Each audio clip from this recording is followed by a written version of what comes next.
Mummy आज काय नेमकं सगळे भाज्या ते मिक्स करायला लागली तू? आज होय, आज आहे भोगी.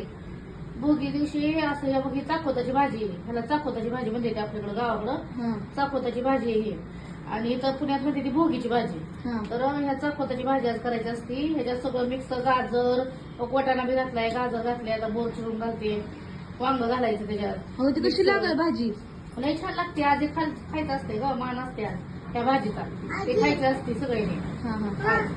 हा बोर बी घालायचं असतं, ऊस बी घालते ते, पण आता ऊस भेटला नाही आपल्याला. इथं ऊस पण घालते त्या भाजीत, माहितीये का? माझे ऊस पण घालायचे भाजीत. आणि गावाकडे ती बारकी बारकी बोरं भेटते ती बघा, आपण बोरं ती घालते ती भाजी. छान लागते का? हा लई भारी लागते भाजी. कशी एसराची करायची का हिरव्या मिरची? नाही हिरव्या मिरची जास्ती मधू ही भाजी एसराची असते होय. ती आता हिरव्या पानाची भाजी आहे ना, हिरवी मिरची करायची. आता इथे पुण्यात काय करते ते सगळं ते मिक्स नाही का आपल्या घेवडे, शेंगा, वाल, त्याची सुकी भाजी करते ती.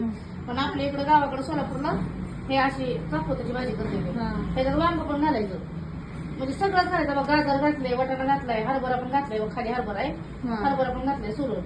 हिरवा काल गड्डे आणले ते हरभऱ्याचे, हरभरा घातलाय, वाटाणा घातलाय, गाजर आहे, बोर घातलंय, वांग घालायचे. आता ह्याच्यात ते पावटा भेटला नाही मला, नाही का तसली वाल असते तीच भेटली नाही, त्याच्यामुळे ती नाही. नाहीतर एक 4-5 भाज्या मिक्स केल्या आणि ह्याची मस्त भाजी करायची. आणि तीळ लावून बाजरीचं पीठ दळून आणलंय, त्यात तीळ घालायचं, बाजरीचं म्हणजे भाकरी थापताना मीठ घालायचं, परत वरून तीळ लावायचं आणि ती भाकरी खायची. आज मान असते त्याचा खायचा. बनव मग लवकर.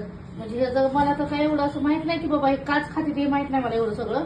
पण सगळी जुनी लोक करते ती, माझी आई बी करायची, मग आपण बी करायचं. ह्याचं काय रहस्य माहित नाही की का केलं पाहिजे, बघायला पाहिजे नक्की काय कशासाठी. मित्रांना विचार, कोणाला माहित असेल तर मित्रांना सांगते कमेंट मध्ये, सांगा मला सगळं काय कशासाठी करते ती भोगीची भाजी, हे का करते, आजच का करायचं असते ते सांगा नक्की.